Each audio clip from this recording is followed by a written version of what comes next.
Alors, bienvenue dans cette vidéo. Je vous propose là la partie B du bac ES 2018 Amérique du Nord. Donc, cet exercice sur les probas.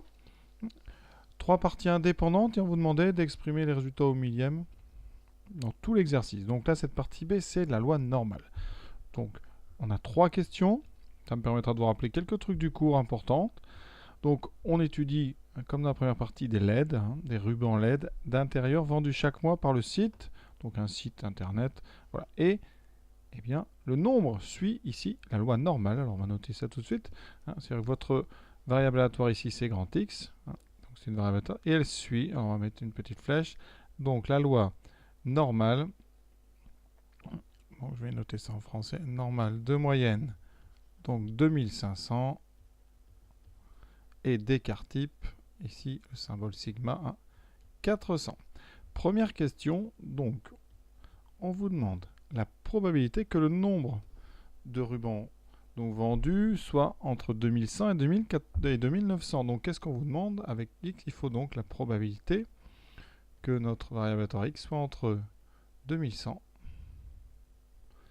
et 2900. Alors il y a deux façons de faire. Ici, vous allez voir une façon directe avec la calculatrice, parce qu'on sait très bien que la calculatrice peut répondre à ce genre de questions avec le menu sur la loi normale. Il y a aussi une propriété de cours que je vais vous rappeler après, qui permet de faire cette question sans la machine. Donc c'est intéressant quand même de montrer sur une copie que vous avez quand même appris des choses et vous regardez avant un petit peu de vous lancer, on va dire bêtement, dans les calculs. Alors, avec la machine, ça donne ceci. Alors, je prends deux vieux modèles Casio Texas, comme ça. Si vous avez des modèles plus récents, ils marchent de la même façon. Donc, pour la Casio, on va commencer à gauche. La Casio, on va donc dans Menu, Menu statistique, Distribution, parce que là, on est dans la distribution. Loi normale. Donc, cette loi normale, ici, vous avez plusieurs touches. On va prendre la deuxième, le cumul. Et on indique, donc en anglais, lower la borne basse. Donc ici, 2100. La borne haute, 2900. Sigma d'abord. Voilà, ça c'est propre au Casio. Et ensuite, l'espérance. On valide. Voilà. Et on trouve 68. On va arrondir au millième. Donc on garde trois chiffres. Ça finira par 26. Donc on arrondit à 0,683. Avec une Texas. Vous avez un menu distribution sur toutes les Texas ici. Et vous descendez ici juste au deuxième. Alors ça dépend des calculatrices. Vous aurez peut-être marqué vous normal FREP. C'est la fonction de répartition. Donc vous allez de toute façon dans le deuxième. Alors je vous montrerai peut-être avec le nouveau modèle. Il y a un petit menu. Si vous n'avez pas le menu ici, donc dans quel ordre doit-on rentrer les choses? D'abord les bornes. 2100. Ensuite deuxième borne. Troisième chose la moyenne. 2500. Et l'écart type 400. Vous validez. Et ça doit donner comme ce qu'on a à gauche, donc 0,683, on est bon. Donc voilà. Sur le modèle plus récent de Texas, donc vous voyez la même touche distribution. Par contre ici, vous avez marqué normal FREP, donc ça c'est ce que vous devez avoir vous. On valide, et là, ils ont amélioré petit menu. Donc borne inférieure, borne supérieure. Voilà, c'est très pratique. Pardon, mu, c'est donc 2500. Voilà, et sigma 400, et vous voyez, on valide deux fois de suite, voilà, trois fois, et on a bien la même chose. Donc vous voyez, quel que soit le modèle, ça doit marcher pareil, donc on va répondre 0,683. Alors 0,683, c'est un nombre particulier. Si on met ça en pourcentage, c'est 68,3%, et ça, c'est un nombre que vous avez déjà rencontré de nombreuses fois dans ce chapitre, avec la règle des 1, 2, 3 sigma, que je vous rappelle tout de suite. Alors ici, un tracé d'une fonction de densité, donc qui suit ici donc la loi normale. Alors au milieu, c'est le trait d'asymétrie, c'est mu. Donc ici, ça sera mu égale 2500. Ensuite, alors l'écart type, c'est à peu près, vous voyez ici, à l'endroit où la courbe a changé de concavité, là c'est arrondi plutôt vers le bas, là vers le haut, donc on est, voilà, par ici, vous trouverez à peu près sigma. Et ce qu'il faut savoir, c'est que si vous faites mu moins sigma, donc ici, mu moins 400, mu moins sigma, c'est donc 2100, que vous faites mu plus sigma, donc mu plus sigma qui fera 2900, alors là ça tombe bien, c'est les deux nombres dont on nous parle, d'accord? Eh bien on sait qu'entre ces deux valeurs de x, eh bien 68,3% des valeurs vont se trouver à l'intérieur, c'est-à-dire entre les deux valeurs. Ici donc, on trouve 68,3%. C'est-à-dire que la probabilité, donc, et ça c'est du cours, la probabilité quand x suit la loi normale mu sigma, la probabilité que x soit plus petit que mu plus sigma et plus grand que mu moins sigma, cette probabilité, elle vaut toujours à peu près 0,683, c'est-à-dire 68,3%. Donc ici, très bien marqué, mu moins sigma, ça fait bien 2100, mu plus sigma, ça fait bien 2900. Donc, d'après la règle du 1 sigma, on va l'écrire comme ça, eh bien la probabilité d'être entre 2500 moins 400 et 2500 plus 400, elle est égale à 0,683. Donc on n'a pas besoin de la machine.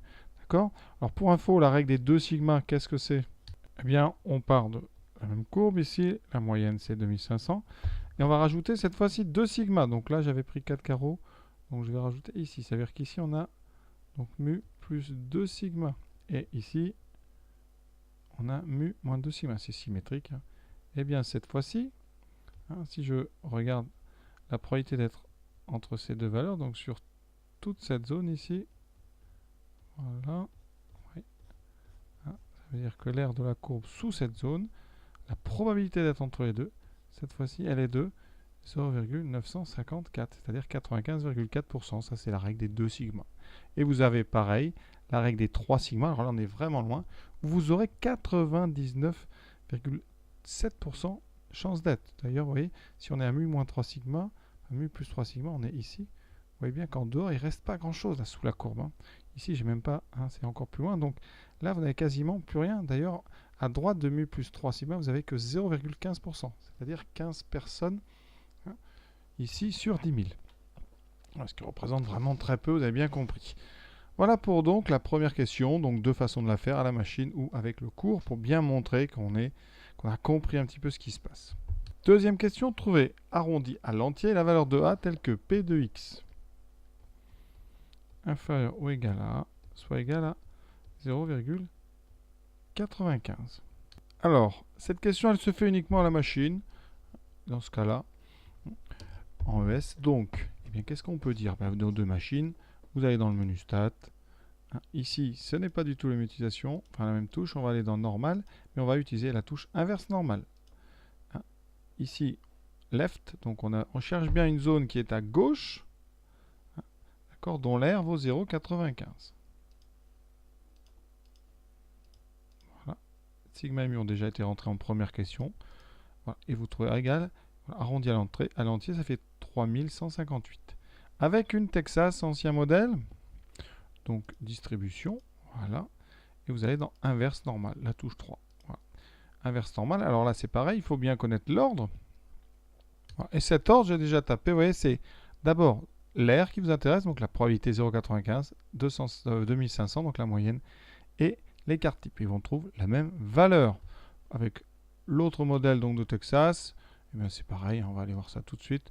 Vous allez dans inverse soit normal. L'avantage c'est que si vous êtes déjà servi, ah non, je pensais qu'ils allaient enregistrer, mais pas du tout. Donc vous mettez l'aire 0,95.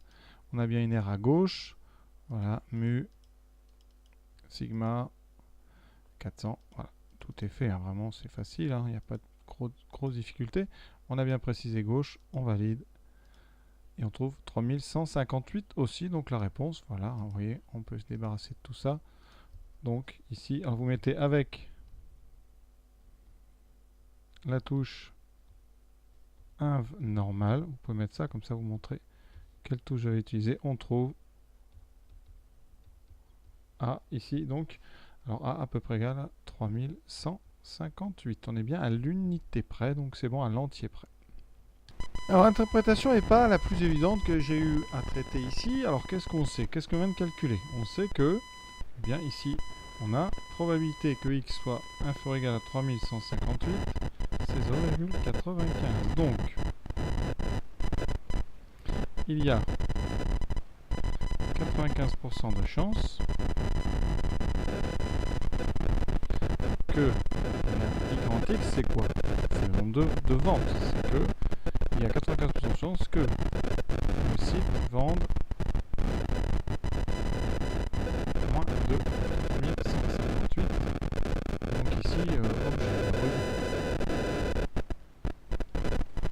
Et donc, si on veut parler de rupture de stock, hein, si bien, le site possède 3158 rubans,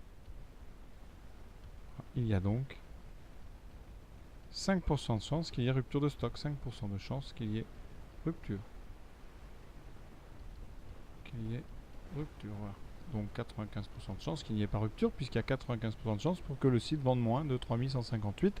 Donc la probabilité que X soit plus grand que 3158, c'est 5%. Vous voyez, donc si on a 3158 rubans, eh bien on a 5% de chance qu'il y ait rupture. Donc voilà. On passe donc à la partie 3 sur une autre vidéo parce que c'est un autre thème, donc je vous montre le sujet. À vous de le faire avant évidemment d'aller voir le corrigé. Ça n'a d'intérêt que si vous avez réfléchi un petit peu. Donc le voici cet exercice. Alors on est sur les probas conditionnels. Hein. Donc représentation à l'aide d'un arbre pondéré, déterminer une probabilité. Et ensuite on a l'air d'avoir à faire une proba conditionnelle. Donc à vous de jouer, à très bientôt.